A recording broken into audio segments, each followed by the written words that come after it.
The UFC is currently navigating a period of unprecedented chaos.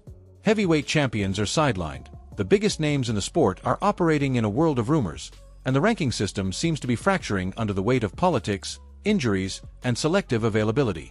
But at the center of this storm is one man, Islam Makhachev. While he sits atop the pound-for-pound list with a dominant win streak that has drawn comparisons to his mentor Khabib Nurmagomedov, a series of behind-the-scenes rejections and carefully worded call-outs have reportedly pushed Dana White to a breaking point.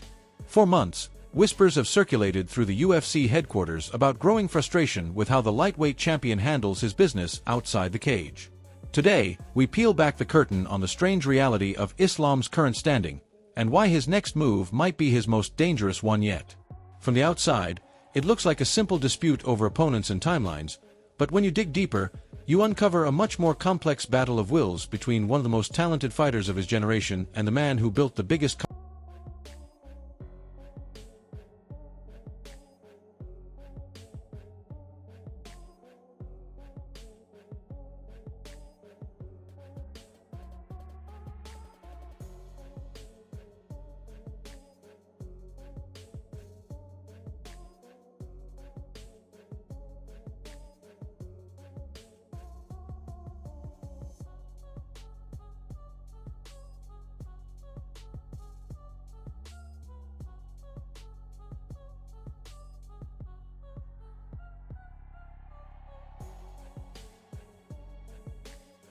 combat sports empire on the planet. This isn't just about who fights whom next. It's about control, respect, legacy, and the invisible rules that govern the UFC when champions start prioritizing their own schedule over the promotion's vision. In this video, we'll examine every layer of this tension, from the public statements to the private negotiations that fans never get to see, and what it all means for the future of the lightweight division and Islam Makhachev's place in MMA history. Let's stop pretending everything is fine in the lightweight division. Dana White has built an empire on one simple rule: the best fight the best, whenever and wherever the fans demand it. But when a champion starts picking and choosing based on injury timelines and preferred weight classes, the entire machine starts to grind to a halt. Reports are surfacing that Islam Makhachev has been effectively banned from certain super fights that could have defined his career. Is this Dana playing favorites with other stars, or is Islam finally facing the consequences of his own strategic games? The truth is rarely comfortable, but it needs to be said. For too long, fighters have used injuries as both a shield and a sword, sitting out when it suits them and calling for big money fights the moment the spotlight shifts. Islam's recent behavior has allegedly crossed a line that even the most patient promoter won't tolerate. Let's get into the dark reality behind the headlines, the contradictions in the injury claims, the frustrated comments from UFC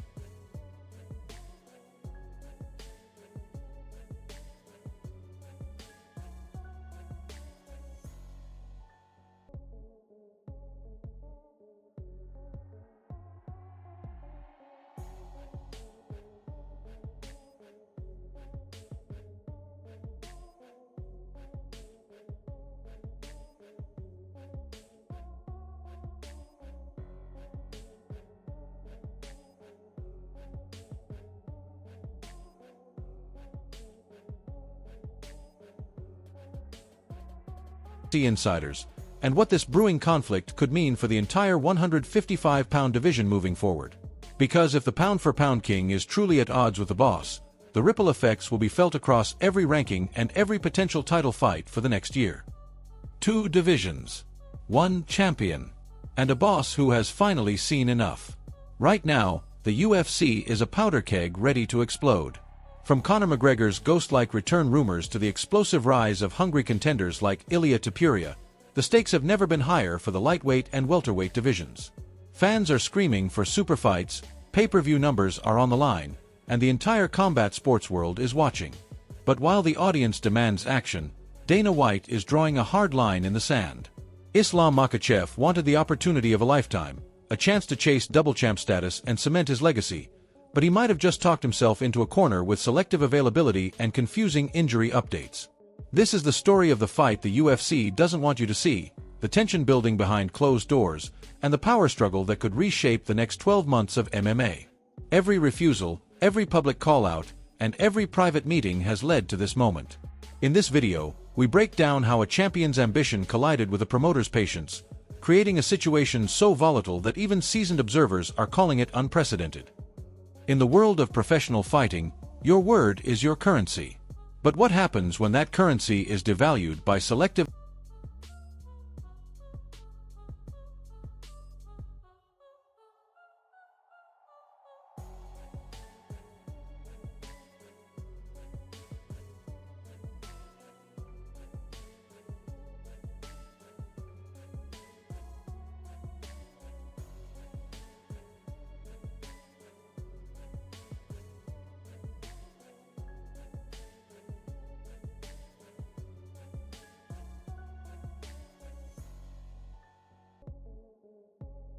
To understand why Islam Makhachev is in hot water with the UFC, we have to look at the strange times the industry is currently experiencing.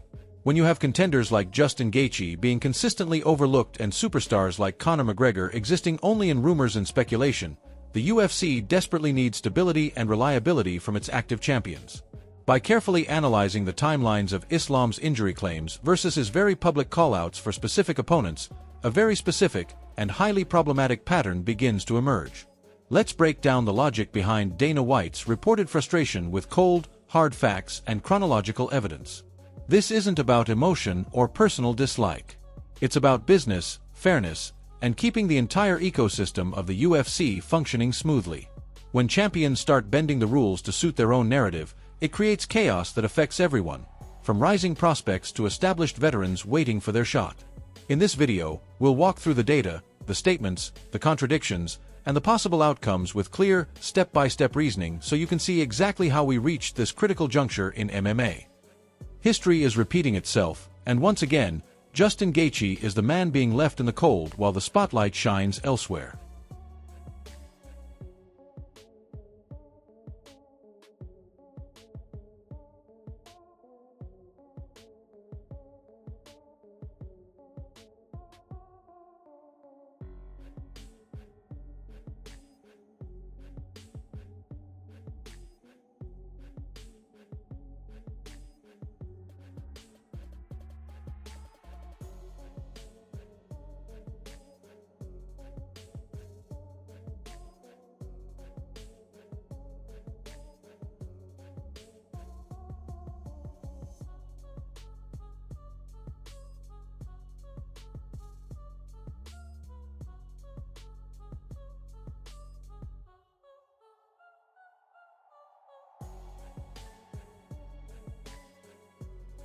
While the world focuses on the media-driven rivalry between Islam Makhachev and Ilia Topuria, the rightful contenders are being sidestepped in favor of bigger names and potential pay-per-view draws.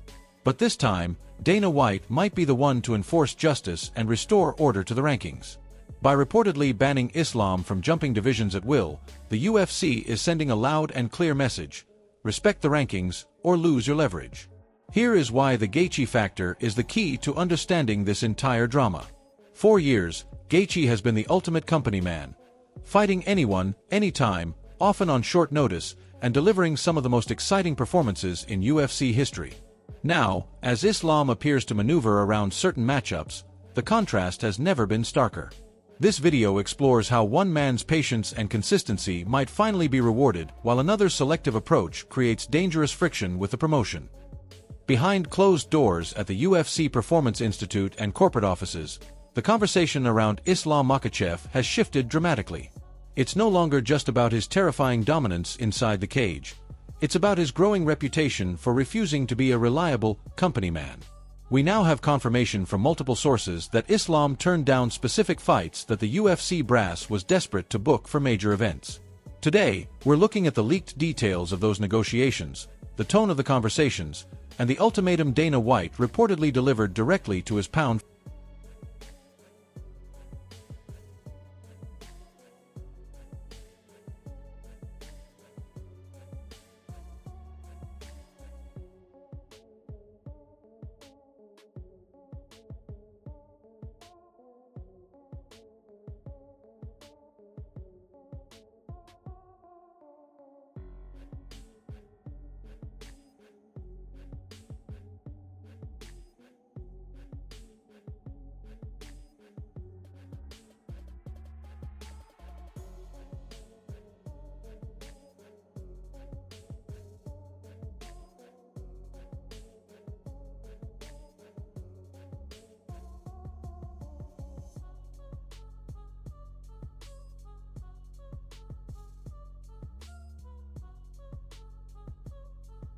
for Pound King.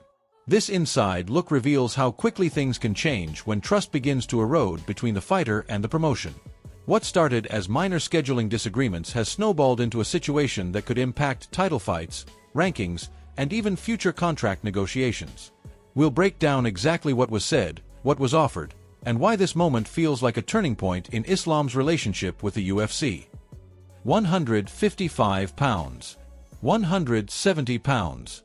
And a mounting list of no's from the champion. Islam Makhachev is currently playing a high-stakes game of chess with the UFC's matchmakers. But the numbers don't lie. When you refuse a top-ranked contender at welterweight but aggressively campaign for a superfight while claiming the exact same level of injury, you aren't just being strategic. You're being difficult in a way the promotion can no longer ignore. We've analyzed every interview, every social media post, and every reported conversation from the last 3 months to show you exactly how this tension reached a boiling point. The data reveals clear inconsistencies that have frustrated not only Dana White, but also other fighters and fans who expect champions to lead by example. In this evidence-based breakdown, we'll present the timeline with supporting facts, quote comparisons, and logical conclusions so you can judge the situation for yourself based on cold, hard information rather than hype or speculation. Imagine being the best fighter in the world right now and still being told you can't have the fight you want most. That is the current reality facing Islam Makhachev.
Din Thomas admits his perspective shifted after watching tape of Sean Strickland against Dricus du Plessis.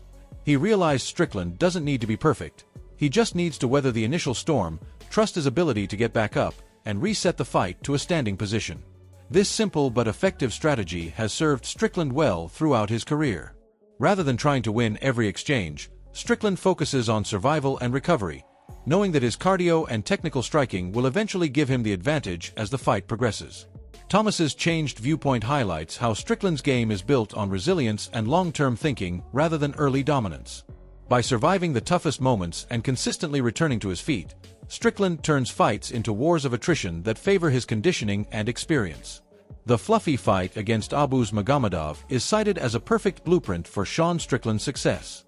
By defending early shots and slowly increasing the pressure with jabs and teep kicks, Strickland showed he could dismantle an aggressive, explosive opponent who eventually fades over time. This performance demonstrates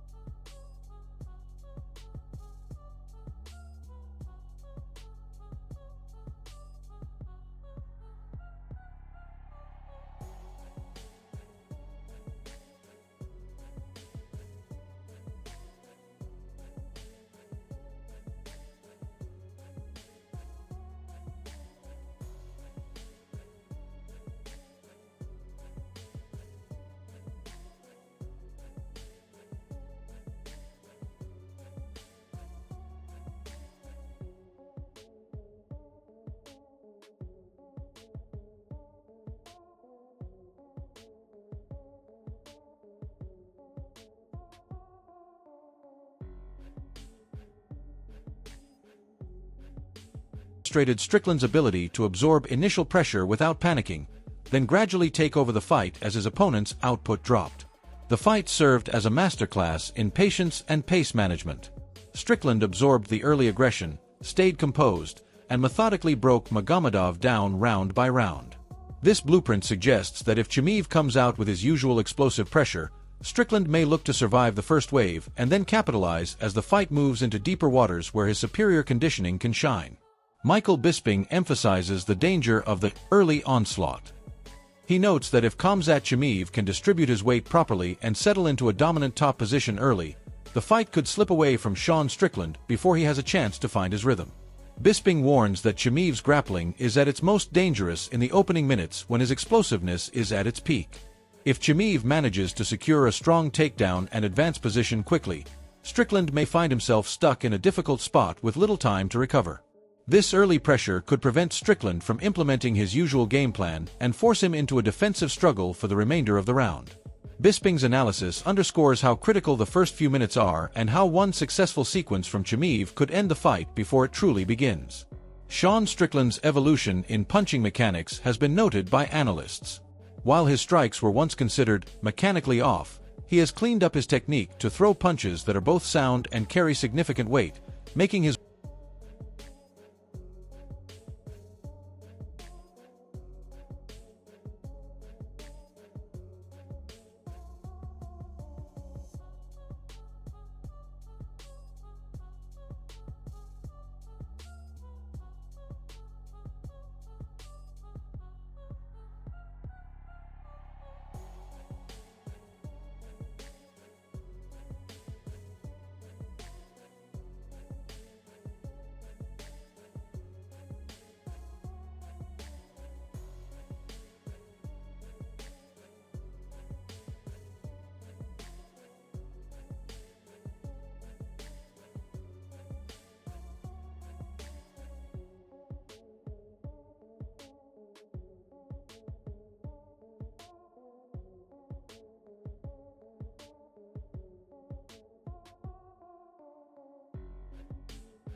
volume more dangerous than ever. This improvement has added real power and efficiency to his game without sacrificing the high output that defines his style. Strickland's jab now lands with better snap and accuracy, and his straight punches carry more authority behind them. These technical refinements have made him a more complete striker and a greater threat in stand-up exchanges.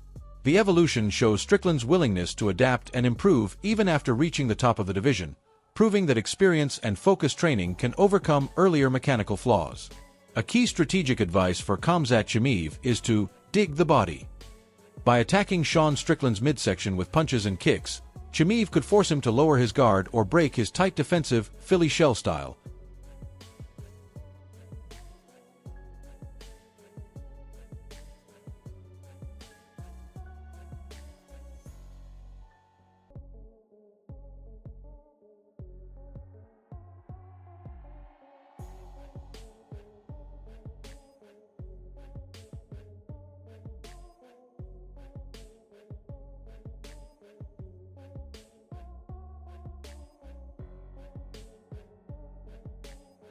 The evolution shows Strickland's willingness to adapt and improve even after reaching the top of the division, proving that experience and focused training can overcome earlier mechanical flaws. A key strategic advice for Khamzat Chimaev is to dig the body. By attacking Sean Strickland's midsection with punches and kicks, Chimaev could force him to lower his guard or break his tight defensive Philly shell style, creating openings for a level change and a takedown. Bodywork has long been an effective way to disrupt defensive fighters who rely heavily on hand positioning. If Chimaev can consistently target the body, he may force Strickland to drop his hands or open his stance, making takedowns easier to land. This approach also has the potential to sap Strickland's energy over time, making it harder for him to maintain his usual pace and defensive awareness in later rounds. Smart body attacking could be the tactical key that unlocks Chimaev's path to victory. The fight is framed as a struggle between two gears: Sean Strickland's third gear, cruise control, and Khamzat Chimaev's high explosivity engine. If Chimaev cannot finish the fight early, he risks entering unknown territory, where his cardio and striking will be tested in deep water. Strickland thrives when the fight settles into a steady, manageable pace, while Chimaev prefers chaos and high-intensity bursts. The longer the fight goes without a finish, the more it shifts toward Strickland's comfort zone. Chimaev must find a way to maintain his explosive pressure without gassing out, or he may find himself struggling against a fresher, more composed Strickland in the championship rounds. This contrast in fighting gears makes the matchup particularly fascinating from a strategic standpoint. Alex Pereira's victory over Sean Strickland is mentioned as a potential blueprint for success. Pereira used a chest jab to force Strickland to move his hands away from his face, setting up the iconic left hook that ended the fight. This highlights a vulnerability in Strickland's hand-fighting, defensive style. By targeting the body or chest, an opponent can disrupt Strickland's hand positioning and create openings for powerful head strikes. Pereira's success showed that even Strickland's solid defense can be cracked with the right setup and timing. Chimaev could look to incorporate similar concepts by mixing body shots with his wrestling threats to keep Strickland guessing and off-balance throughout the fight. Ultimately, the MMA community remains split because both paths to victory are equally plausible. One successful takedown defense or one successful early scramble could be the singular moment that determines which fighter's established habit breaks first. The fight represents a classic clash of styles where both men have clear routes to success based on their strengths. Strickland can win by surviving early pressure and taking over on the feet, while Chimaev can win by imposing his wrestling and finishing the fight before it reaches deeper waters. Because both strategies have been proven effective against quality opposition, the outcome remains highly uncertain. This uncertainty is what makes the matchup so compelling and why fans are eagerly anticipating which fighter's game plan will ultimately prevail inside the octagon.